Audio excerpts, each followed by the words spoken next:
fills the court. Jannik Sinner. The reserved boy was raised in the snow-covered hamlet of Sesto, a place where tennis seemed like an amusing fantasy. At 13, he left his family behind, choosing to live in isolation at a far-off tennis academy. He did his own laundry, prepared simple meals, and held back tears after each heartbreaking defeat. He had once been soundly outplayed by the game's finest names.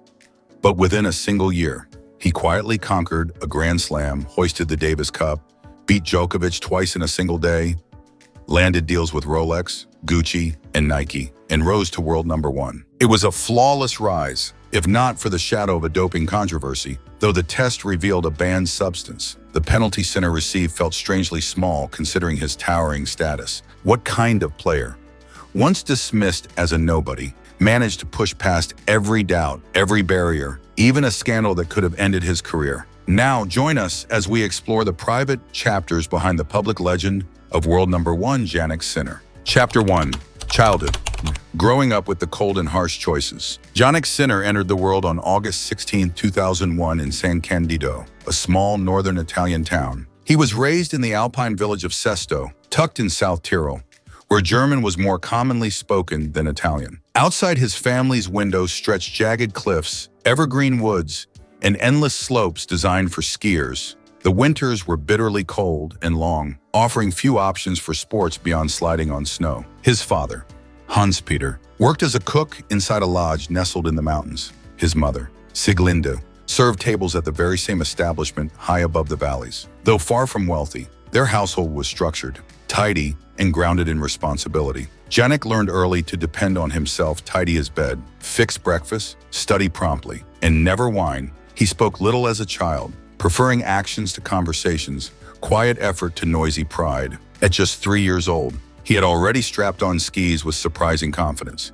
He competed in local children's ski meets high in the Alps and quickly stood out among peers. By 8, he had already clinched the national U12 downhill skiing title on the snowy slopes. Many believed the boy was destined to become a professional skier in the future. But Jannik's attention began drifting toward a different sport: tennis. Hidden beyond the ski grounds was a humble court, where he first swung a racket and found joy, while others stayed faithful to snow. Jannik spent long afternoons practicing against the wall or with a coach. The defining choice came when he turned 13 and left his quiet hometown behind. He moved to Bordighera, a southern coastal city, to train under tennis coach Riccardo Piatti. It was a serious move, demanding independence, sacrifice, and training as a true competitor. Still, the entire family supported it, knowing once Jannik chose a path, he'd walk it through. In this unfamiliar setting, he had to learn Italian, stick to an intense routine, and face global challengers. No one noticed Jannik at first. He wasn't particularly tall, fast, or physically imposing. But Coach Piatti spotted a rare trait. He never skipped training or complained morning or night. Jannik's childhood held no glamorous headlines, nor was he hailed as a tennis prodigy. Yet years spent braving the mountains, learning restraint and patience, became the steel beneath his calm. A player not built on dazzle or noise, but one who mastered timing, knowing when to act with precision. Chapter 2.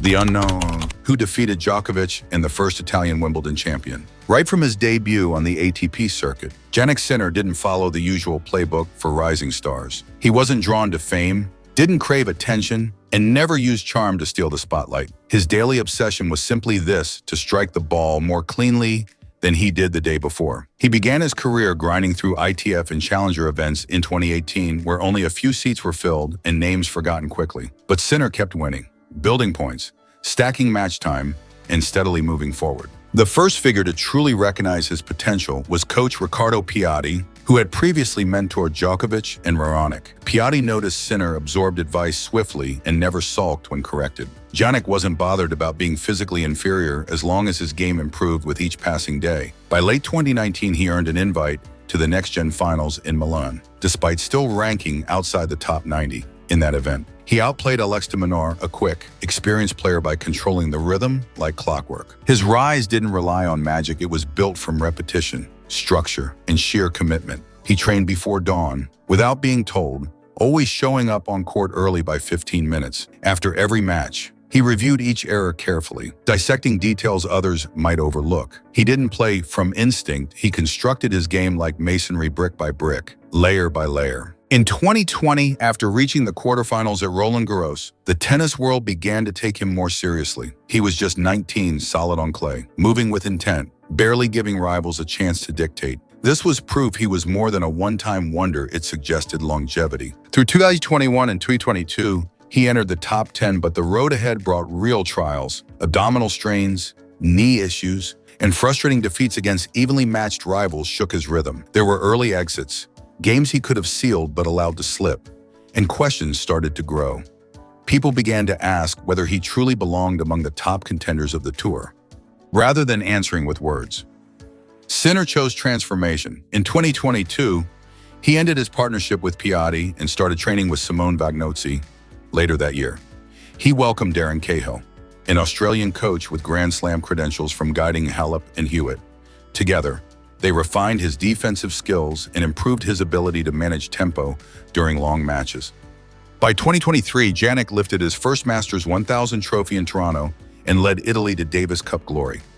In the semis against Serbia, he first beat Djokovic in singles, then defeated him again in doubles twice in one day. That achievement didn't just turn heads, it signaled his arrival among the sport's elite. Then, in January 2024, he conquered the Australian Open, rallying from behind to beat Medvedev in the final. That match ran past 4 hours, and after dropping the first 2 sets, Sinner clawed back with discipline and purpose. He managed every point like a tactician, showing cold calculation and exceptional mental endurance. But following this wave of triumphs, adversity struck unexpectedly. In February 2025, he tested positive for clostebol, a substance banned for its anabolic properties. It was traced back to a spray used by his physical therapist, whose mistake came from overlooking the label. Though there was no deliberate intent, Jannik accepted a 3-month ban without raising public objections. Upon returning to the Rome Masters in May 2020, the Italian crowd embraced him with warmth and cheers. But the celebration was short-lived. Soon, he faced another monumental challenge at Roland Garros. Sinner reached the final against Alcaraz after a masterful campaign. Ready to conquer the surface he grew up on. He seized the first 2 sets and had 3 match points, but across the net stood a player built for survival. In the longest final ever recorded there, 5 hours and 29 minutes, Sinner lost in a crushing 5th set. It was his most agonizing defeat, not from failure, but from encountering brilliance on the other side. Just weeks later, he turned sorrow into fire and returned for redemption at Wimbledon. On grass, a surface few Italians ever master, Sinner blazed through a tough field that included Djokovic himself.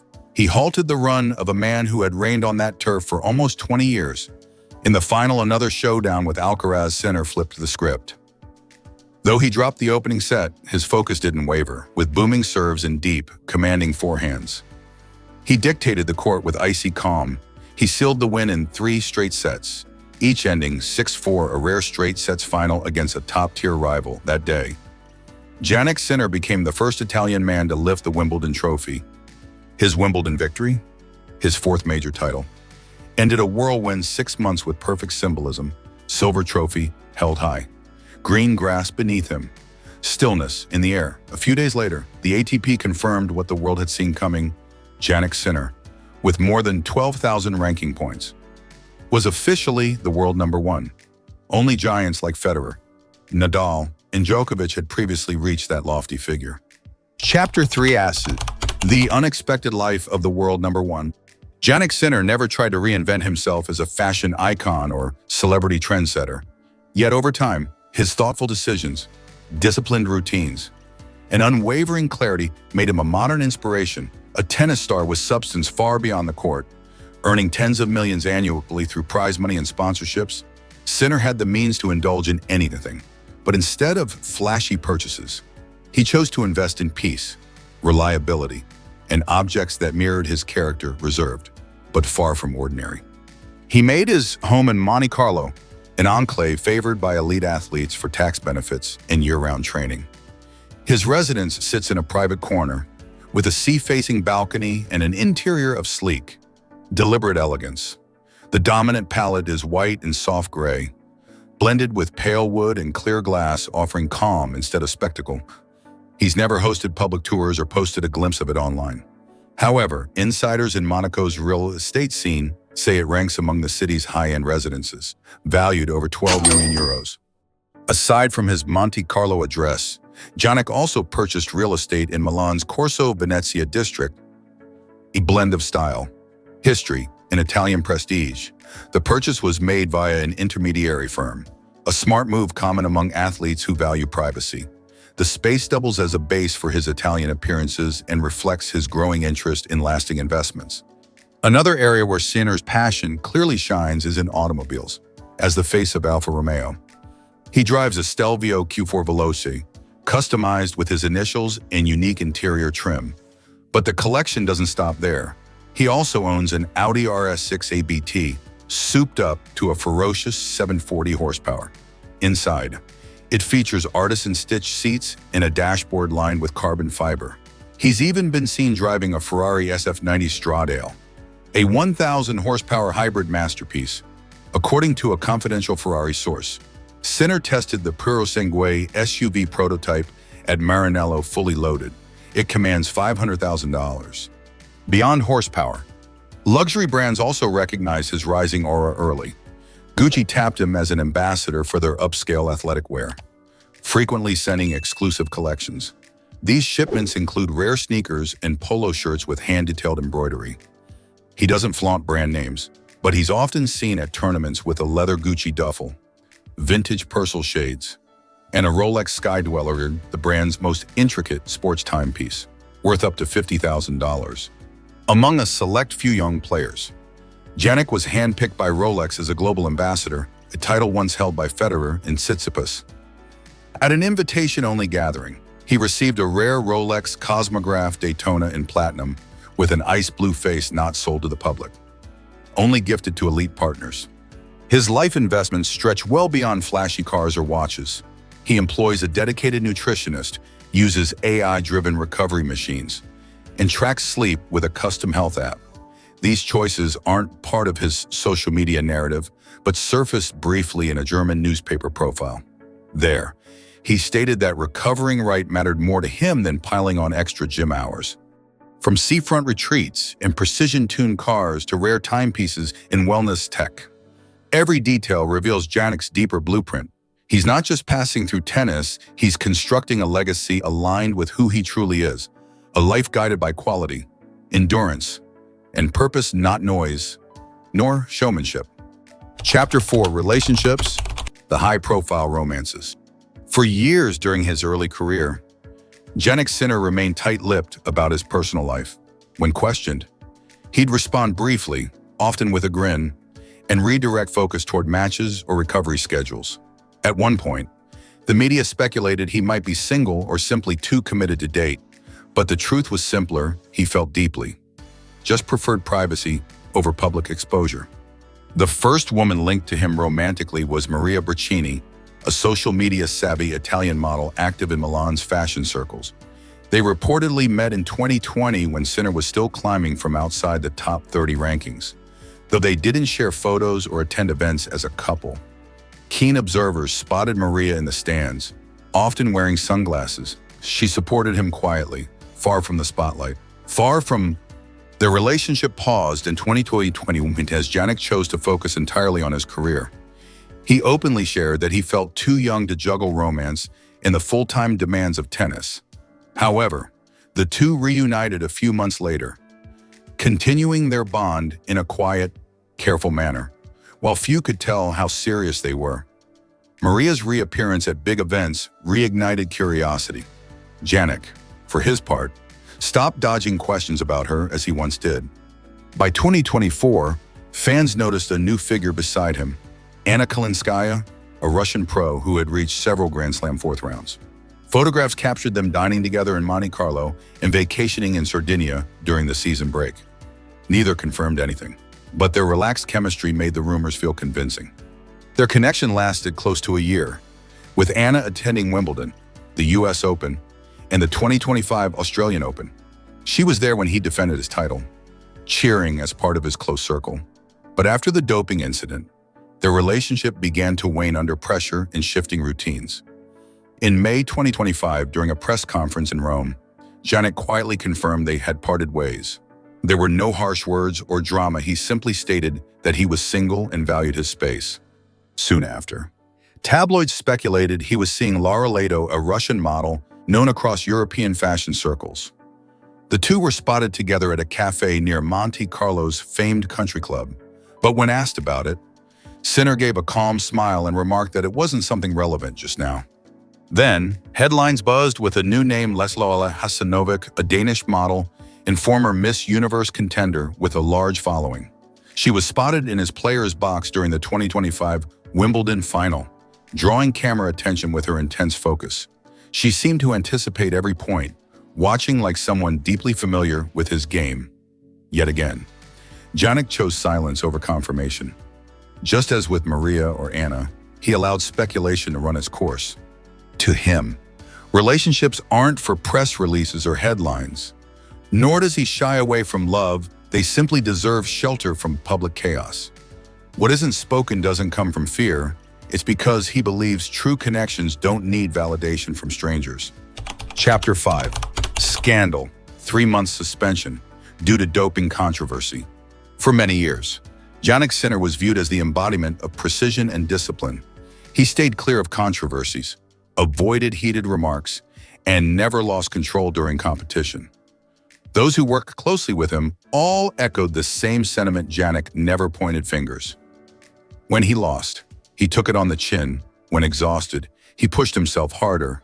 He was so quietly devoted to the game that insiders wondered if he was too clean for this cutthroat world. So when the February 2025 announcement revealed a positive Clostebol test, it stunned the tennis community. Just weeks after winning his second straight Australian Open, the news felt almost surreal. He had been flying high-ranked in the top 2, hailed as the new face of tennis after the Big Three era. Soon, facts emerged. Clostebol was found in a pain relief spray applied to ease back discomfort. The product lacked clear warnings and had previously tripped up other athletes in similar ways. Nonetheless, per anti-doping regulations, the athlete remains accountable, no matter the intention. Jannik didn't shift blame toward his team, nor did he speak during the inquiry. He quietly accepted a 3-month suspension and faded from public view. The expert community split into 2 clear camps over the verdict. One group insisted rules are rules, and punishment follows protocol, not sympathy. The other side expressed regret for a player so famously principled and diligent in his preparation. They argued it was a regulatory failure, not an ethical breach on Sinner's part. But Sinner never used the episode to gain pity, nor did he play the victim in media narratives. Instead, he trained his body, restructured routines, and kept his distance from interviews and screens. When he made his return at the Italian Open in May, he didn't offer dramatic statements or apologies. He simply walked onto the court and performed as he always had, composed, accurate, and locked in. After a few matches, Italian fans started applauding him during walk-ons, not for points, but for resilience. They recognized the storm he'd weathered and admired how he chose to carry himself through it. Chapter 6. Achievements. Repeatedly defeating Djokovic, solidifying the world #1 ranking. Jannik Sinner was never the kind of athlete to dominate with a single glance. He didn't own the game's most blistering serve, wasn't viral on social media, and skipped showy celebrations. Yet through calm consistency, he overtook those once seen as destined for greatness and rose to world #1 by 23. His career reads like a timeline carved into tennis memory. In 2010, his victory at the Next Gen Finals marked his serious arrival on the global radar. By 2020, he'd become the first teen since Nadal to break into the Roland Garros quarterfinals. While many young talents crumbled under fame or inconsistency, Sinner quietly entered the top 10 and stayed there for seasons. In 23, he brought Italy its first Davis Cup title in 47 years. Headlined by a pair of epic wins over Djokovic, he bested Novak in both singles and doubles within a few grueling hours that day. Then in 2024, he lifted the Australian Open trophy, his first major, and the first in Italian men's singles history. Soon after, he defended the title, a rare accomplishment among younger players in the post-Big Three era. He also collected 3 Masters 1000 victories in Toronto, Miami, and Madrid within a short span of 2 years. Before age 25, he was already a regular in Grand Slam semis and finals, a feat few had managed. So when he officially claimed the world #1 ranking in May 2025, it was no longer about potential. He had become the cornerstone of a new chapter in men's tennis. But measured only by stats, his success might resemble that of other champions. What set him apart was something subtler, relentless steadiness, while modern sports spins in a loop of online trends. Marketing glitz and instant fame. Sinner chose a quieter climb. He never rushed after dollars, never barked headlines, and never chased viral moments. He trained with focus, read real newspapers, studied nutrition, and chased match-by-match improvement. Some claim Sinner lacks flair or star charisma, but that composure is his very identity. He reminds people that making noise isn't always the mark of greatness. Sometimes, doing the job right over and over is all it takes to lead a generation. Chapter 7. Future, maintaining the position and becoming a legend. After achieving the world #1 spot at just 23, Jannik Sinner didn't throw a lavish celebration. There were no late-night parties, no emotional posts online, and no signs of slowing down. He told reporters that holding the top ranking was not a destination, but the beginning of a tougher road. His next mission was clear: to defend that position and improve every day. Looking ahead, he plans to sharpen his game across all 3 surfaces. Though hard courts have become his stronghold with 2 Australian Opens and multiple Masters titles, clay and grass still demand growth. He's reached the French Open quarterfinals and gone deep at Wimbledon, yet mastery on both still eludes him. At a Rome Open press briefing, he explained his focus on lateral footwork and reading low-bounce spin. These 2 areas, he noted, are essential for success on clay and grass tournaments. Beyond technique, Sinner is also retooling his support team behind the scenes. Darren Cahill, who's coached him since 2022, is expected to step away after this season ends. In preparation, Sinner added Marco Panici, Djokovic's former fitness coach, to strengthen his physical base. He also brought in Ulises Badillo, a seasoned ATP physiotherapist known for his injury prevention methods. These changes aren't drastic, they're strategic, made carefully to avoid disturbing what already works. In the bigger picture, Jannik is also planning for life beyond center court. In April 2025, he launched the Jannik Sinner Foundation, focused on youth education in grassroots sports. Its mission isn't flashy, it aims to build free courts, fund scholarships, and place coaches in rural towns. Sinner isn't chasing corporate empires. He'd rather use his prime years to give children opportunity. At times, he also shares a fondness for Formula One, a childhood interest that still excites him. In a recent chat, he said he'd love to test drive a real F1 car, if ever offered the chance. Still, it remains a personal dream, not a professional path. What weighs more on his mind is tennis and how to push his level higher in the next 5 to 7 years. Jannik Sinner isn't the type of player who lights up social media with viral clips. He doesn't require dramatic comebacks from match points or use charm to pack stadiums with fans. Yet in his own quiet rhythm, carefully, patiently, and with enduring commitment, he climbed from South Tyrol's practice courts to tennis's summit. His path lacks glittering shortcuts or magical leaps forward, but it carries every trait of a true legend: strong roots, intense focus, full accountability, and a steadiness the entire sporting world respects. He isn't chasing the label of icon, but that's exactly why he feels more trustworthy than most. While modern success is often gauged by volume and spectacle, Sinner walks a quieter road, letting his results tell the story. And when people ask what's next, he remains focused on the same mission, treating today like the first step toward tomorrow. We are not responsible if you misunderstand or misapply this content. Please consider, verify, and selectively accept the information. Found it interesting? Give a like, comment, share, or subscribe to the channel. That's the fuel to help us tell more top stories about other tennis superstars.